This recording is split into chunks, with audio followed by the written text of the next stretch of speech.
Dan yang membawa perkara ini yang harus dipaham ke sini ini itu kan dari pihak lapas, dari pihak lapas, ya kan? Ini karena di sini banyak kejanggalan dan untuk semua orang yang terlibat di dalam kasus Bang Amar.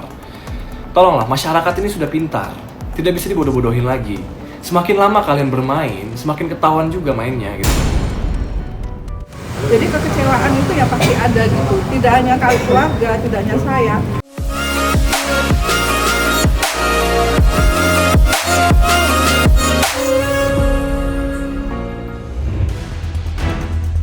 Selebtubers, kasus penjualan narkotika di Rutan Salemba yang melibatkan nama Amar Zoni masih bergilir di meja hijau.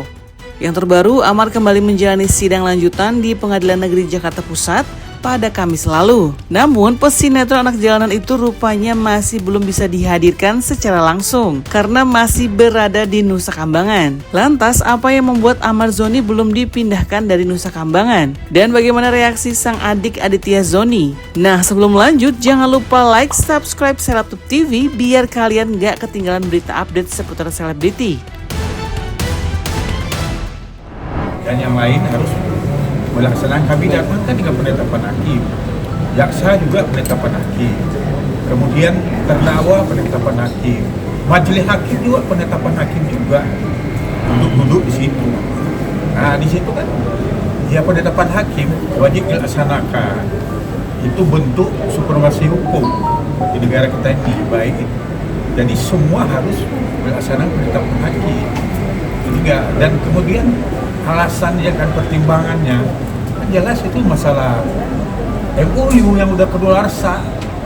Kenapa saya katakan kedaluarsa? Itu kan masalah COVID. Sekarang kan COVID lagi. Kemudian masa MOU bisa mengalai KUHP.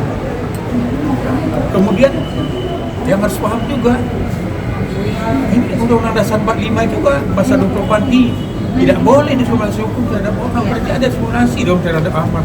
Kenapa dia? Jadi alasan pertimbangan dari Dirjen itu tidak kuat. Itu kenapa kami minta kepada jaksa untuk menulis surat permohonan itu ke Menko, kemudian ke menterinya langsung ke lapas. Kan gitu. Supaya apa? Supaya kan Pak Menko kan orang dia profesor, kemudian pernah lama jadi advokat juga. Jadi saya paham, saya pernah bersidang dengan beliau juga. Ada dalam satu perkara, ya saya pertama itu ada 2 kantor pengacara menangani kasus itu, beliau pasti tahu lah. Nah, kemudian juga wakilnya kan Pak Oto, itu kan pengacara juga. Jadi kan nanti ya aturan pengacara biar mungkin ya Pak Dirjen harus diajarin. Dalam sidang lanjutan pada Kamis kemarin, jaksa menyatakan bahwa permohonan pemindahan Amar dan kawan-kawan dari Nusa Kambangan belum bisa dipenuhi. Pertimbangan aspek keamanan dan efisiensi waktu dan pelaksanaan menjadi alasan tidak terkabulnya permohonan tersebut. Kemudian adanya kerjasama antar lembaga Kemhum dan HAM juga memungkinkan tentang pelaksanaan persidangan melalui telekonferensi. Namun begitu, majelis hakim meminta jaksa berkoordinasi lagi untuk menghadirkan Amar Zoni dan kawan-kawan secara langsung. Sidang pun akhirnya ditunda karena terdakwa belum bisa dihadirkan. Sebelumnya, majelis hakim telah menetapkan sidang secara offline untuk terdakwa kasus penjualan narkotika di Rutan Salemba, Muhammad Amar Akbar atau Amar Zoni dan kawan-kawan. Permohonan itu kan, ya kan sama aja kalau ini nggak dilaksanakan nanti ini bumerang bagi hukum. Bumerangnya apa? Ya penetap hakim menetap orang untuk ditahan, terus orang nggak mau ditahan, bagaimana? Ya kan? Penetapan hakim orang harus dikeluarkan, nah, ini nggak mau juga, ya kan? Berarti hukumnya siapa lagi yang dipatuhi? Hakim itu kan Tuhan yang mulia, dia memerintah, bukannya penetap pun memerintah. Ya itulah, jadi kita keberatan. Yang perintah kita itu ya mudah-mudahan dilaksanakan dan hakim juga meminta ya mudah-mudahan ya Pak Dirjen ya maaf ya karena nggak ada alasan ya. Kalau alasannya untuk IGS itu kan alasan internal kan, teknis lembaga pemasyarakatan dan bukan undang-undang. Itu kan peraturan internal di dalam yang kalau ya kan amar ini kan untuk maju di sidang kan. Bisa aja di sini sementara, nanti selesai sidang dikembalikan. Kita hormati haknya dirjen itu ke masyarakat, itu kita hormati. Contoh kita kan dipindahin ke sana aja, kan kita nggak ada melakukan upaya apa. Kita menghormati. Cuma sekarang hormati juga penetapan hak. Kemana nanti? Ya apanya wajahnya pengadilan kita kalau institusi, padahal dalam satu sama-sama penegak hukum, ya kan? Karena lima pasukan penegak hukum juga dan kemudian kan, dan yang membawa perkara ini yang harus dipaham ke sini ini itu kan dari pihak Imapas, dari pihak lapas, ya kan? Pembinaan dia laporkan, dibawa ke polisi limpahin ke sini, ya kan? Kemudian kejaksaannya tiba-tiba sebelum disidangkan baru dikirim ke sana, kan itu mempersulit sidang kan? Di mana hakim itu di bawah Mahkamah Agung sebagai lembaga tertinggi, tapi ketegasan kepada CPU tadi untuk menghadirkan sesuai dengan hasil pada minggu lalu juga tepat sekali. Namun juga nggak bisa kalau misalnya kemudian terjadi hal-hal yang kemudian maaf ya kalau saya bilang seenaknya, karena merasa ini lembaganya, kementeriannya kemudian tidak menghadirkan, karena ini perintah ya harus diikuti.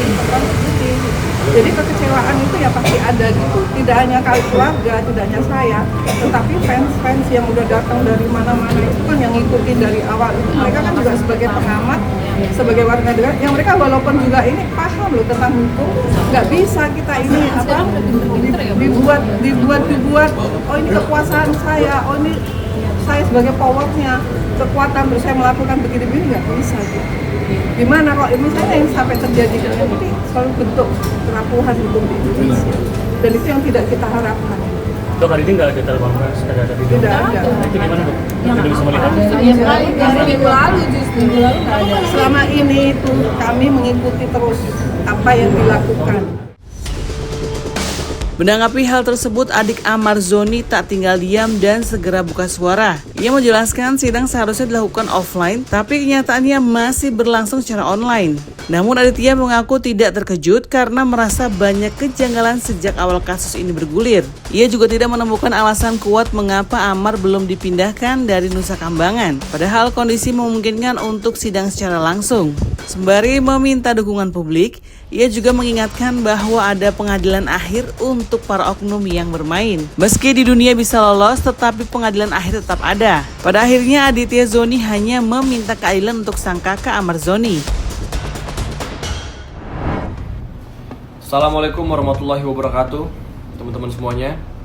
Sebelum membahas Bang Amar, aku di sini ingin mengajak teman-teman semuanya untuk mendoakan saudara-saudara kita yang sekarang kena musibah di Pulau Sumatera, di Padang, di Aceh, di Medan, karena tidak ada isu sosial yang lebih penting dibandingkan apa yang terjadi di Pulau Sumatera.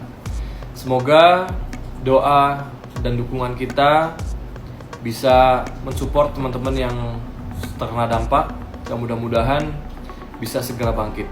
Dan pemerintah, aku tekankan lagi sekali lagi, untuk cepat mengirimkan ataupun menyalurkan bantuan, dan jangan hanya untuk buat konten dan juga pencitraan. Oke, sekarang kita lanjut ke kasus Bang Amar yang sudah melaksanakan persidangan hari ini, hari Kamis, yang seharusnya offline. Ternyata padahal minggu lalu sudah ada penetapan dari hakim kalau Bang Amar itu harus sidang secara offline. Dan aku sangat sangat kecewa, nggak bisa berkata-kata lagi teman-teman, udah cukup ya, nggak bisa berkata-kata lagi. Ini bukan sesuatu hal yang aku maksudnya bukan sesuatu hal yang aku kagetin sebetulnya.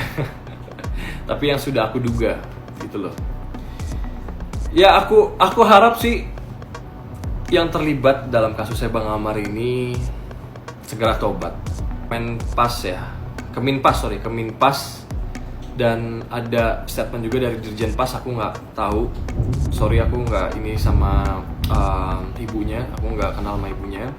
Cuman aku lihat statementnya seperti kayak dipaksakan guys, kayak dipaksakan, aneh banget, banyak kejanggalan di situ ya. Aku nggak tahu ya, disclaimer aku bukan orang hukum. Coba teman-teman yang mungkin paham hukum bisa langsung di komen, kita sharing di sini. Apapun yang sudah menjadi ketetapan hakim atau keputusan hakim itu harus dihormati semuanya, ya harus dihormati semuanya dan tidak bisa diintervensi dari pihak manapun, ya nggak sih? Ya kan? Aku nggak paham deh, coba di komen. Nah terus yang harusnya sidang secara offline masih online juga dan udah 1 jam aku menonton statement dari ibunya. Aku nggak tahu dari Dirjen Pas atau dari Keminpas, tapi aku setelah menonton selama lebih dari 1 jam terus menelaah, mencari-cari secara detail, aku tidak menemukan satu alasan yang kuat kenapa Bang Amar tidak bisa dihadirkan di dalam persidangan. Aku tidak bisa menemukan itu. Yang aku dengar hanyalah Bang Amar masih masih warga binaan, masih dalam warga binaan, terus high risk. Apa maksudnya, bagaimana ceritanya tersangka atau terduga ya atau apapun yang mereka bilang itu tidak bisa dihadirkan ke persidangan karena alasannya yang tadi masih maksimum security, masih high risk, terus masih ada pembinaan, masih warga binaan, tidak ada korelasinya guys, ya kan? Kalau amit-amit ada musibah mungkin yes, mungkin apa yang terjadi di Sumatera itu terjadi di Jakarta, amit-amit aku tidak mendoakan seperti itu, mungkin iya bisa dilakukan secara online, kita akan mengerti alasannya harus pas, harus tepat gitu loh. Ini alhamdulillah Jakarta baik-baik aja ya, maksudnya tidak ada yang namanya pandemi, tidak ada yang mengharuskan kita ini stay di rumah gitu loh. Nah terus alasannya hanya masih cuman high risk sama warga binaan. Ayo kita sharing di sini teman-teman. Ayo dong teman-teman semuanya, kita harus support ini karena di sini banyak kejanggalan dan untuk semua orang yang terlibat di dalam kasus Bang Amar. Tolonglah, masyarakat ini sudah pintar, tidak bisa dibodoh-bodohin lagi. Semakin lama kalian bermain, semakin ketahuan juga mainnya gitu loh. Dan saya tidak akan diam, saya tidak akan tinggal diam. Saya akan terus menyuarakan tentang keadilan ini. Dan masyarakat Indonesia harus tahu, ya, harus tahu. Dan siapapun, satu kali lagi, siapapun yang bermain di kasus Bang Amar ini, ingat, pengadilan akhir itu ada. Mungkin kalian bisa lolos di pengadilan dunia, tapi di pengadilan akhir itu ada, ya. Itu aja dari saya. Mudah-mudahan semuanya bisa cepat selesai dan mudah-mudahan Bang Amar bisa dihadirkan secara offline dan kita sama-sama menyaksikan. Kita masih, negara ini masih punya hukum yang adil untuk Bang Amar, ya. Terima kasih semuanya dan jangan lupa juga pray for Sumatera. Assalamualaikum. Menurut kalian, apakah proses hukumnya sudah berjalan fair atau gimana nih?